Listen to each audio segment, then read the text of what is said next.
Le livre des Nombres. Ce quatrième livre de la Bible poursuit l'histoire du peuple d'Israël après leur exode de l'esclavage en Égypte. Dieu les a conduits au mont Sinaï, où il a scellé une alliance avec eux. Et malgré la rébellion d'Israël, Dieu a gracieusement fourni un moyen pour qu'Israël demeure près de sa sainte présence dans le tabernacle.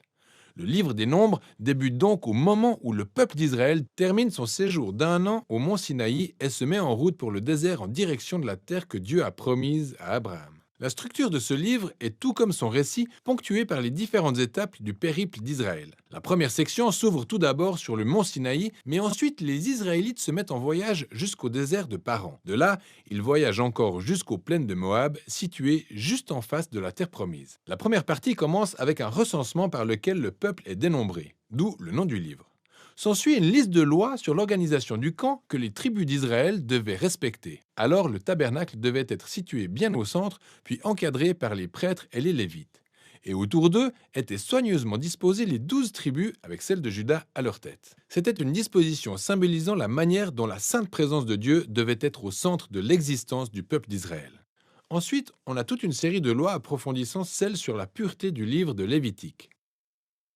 Pour que la présence de Dieu demeure au milieu d'eux, ils devaient tout faire pour que le camp soit pur, un endroit favorable à la sainteté de Dieu. Dans le chapitre 10, la nuée de la présence de Dieu s'élève du tabernacle pour guider Israël depuis Sinaï jusque dans le désert. Et c'est là que les choses tournent au vinaigre. Alors, au chapitre 11, le peuple commence à grogner à cause de la faim et de la soif, et aussi à exiger de retourner en Égypte. Et au chapitre 12, le frère et la sœur de Moïse, eux aussi, s'opposent à lui et le dénigrent devant tout le monde. Ce voyage ne démarre pas sur de bonnes bases. La section suivante débute au moment où les Israélites arrivent dans le désert de Paran, quasiment à mi-chemin de la terre promise. Là où Dieu dit à Moïse d'envoyer 12 espions à raison d'un espion par tribu, afin de faire du repérage en terre promise. Et une fois de retour, 10 d'entre ces espions soutiennent qu'Israël n'a aucune chance de survie, parce que les Cananéens les détruiront. Mais il y en a deux, Caleb et Josué, qui affirment que Dieu peut les sauver. Malgré tout, les 10 autres réussissent à attiser suffisamment de crainte et de fureur au sein du peuple que l'histoire tourne à la mutinerie. Ils vont jusqu'à se choisir un nouveau dirigeant qui les guidera sur le chemin du retour en Égypte. Et comme on peut s'y attendre, Dieu se met en colère, mais Moïse intercède en faveur du peuple en demandant à Dieu d'être fidèle aux promesses qu'il a faites à Abraham. C'est ainsi que Dieu tient ses promesses, mais pas au détriment de sa justice. Il donne à ses Israélites exactement ce qu'ils veulent, ne pas accéder à la terre promise. Il condamne donc cette génération à errer dans le désert pendant 40 ans jusqu'à ce qu'ils meurent tous. Seuls leurs enfants pourront entrer en terre promise. C'est là où on serait tenté de penser que de si lourdes conséquences leur ouvriraient les yeux, mais les choses vont de mal en pis. Dans l'histoire suivante, c'est tout un groupe de Lévites qui a carrément démarré une révolte. Ils contestent l'autorité de Moïse et d'Aaron en les accusant d'être allés trop loin. Dieu punit sérieusement ces Lévites et renouvelle son engagement envers Moïse et Aaron en tant que leader d'Israël. Alors qu'ils quittent la région de Paran et prennent à nouveau la route, la situation se dégrade davantage. Les Israélites se plaignent encore une fois d'avoir soif, au point même de demander à Moïse pourquoi il les a sortis d'Égypte.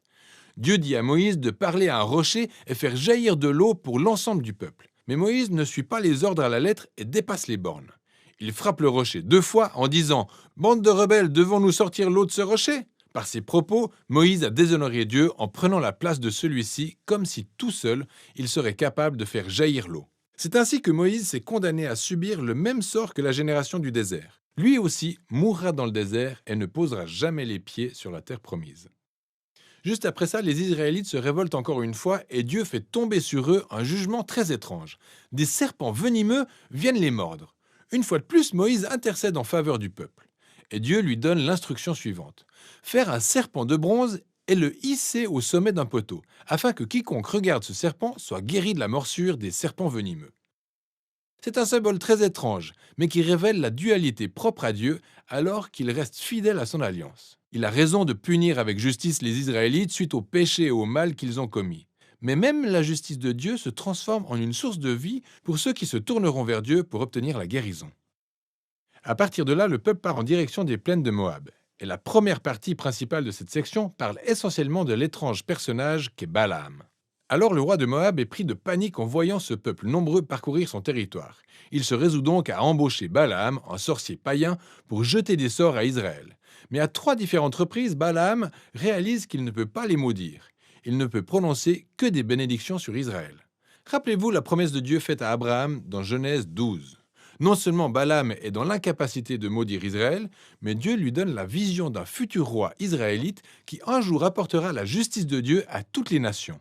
Cette vision rappelle la bénédiction de Jacob à Juda, dans Genèse chapitre 49. C'est important de s'arrêter un moment pour réfléchir au déroulé des actions à ce stade du livre.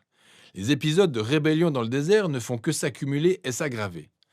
Et même si Dieu pose des actes partiels de jugement contre Israël, il a aussi continué à faire preuve de miséricorde en pourvoyant à la nourriture et à l'eau tout au long du voyage. Même l'histoire de Balaam démontre la grâce de Dieu dans toute sa splendeur. On a d'un côté Israël campé dans les plaines en train de grogner et de se rebeller, mais tout en haut dans les collines, à l'insu de tous, Dieu les protège et bien plus, il les bénit. C'est ce contraste saisissant entre la révolte d'Israël et la fidélité de Dieu dans le désert qui a fait de ces histoires des témoignages fondamentaux pour les générations suivantes d'Israël. Les chroniques du désert sont citées maintes et maintes fois par la suite, par des prophètes bibliques, des poètes et même les apôtres du Nouveau Testament. Et ces histoires servent toujours d'avertissement. Même si Dieu reste fidèle à ses promesses de l'Alliance, il laisse tout de même à son peuple le choix de se rebeller et d'en subir les conséquences. Ensuite, le reste du livre se concentre sur les enfants de la génération du désert qui se préparent à hériter la terre promise. Ils font un autre recensement pour la nouvelle génération, puis continuent de remporter plusieurs batailles sur les peuples environnants. Et certaines tribus commencent même à s'installer en terre promise. Le livre s'achève donc sur une nouvelle génération prête à conquérir la terre promise, et un Moïse qui s'apprête à prononcer ses dernières paroles de sagesse et de mise en garde. Mais pour l'heure, voilà ce dont il est question dans le livre des Nombres.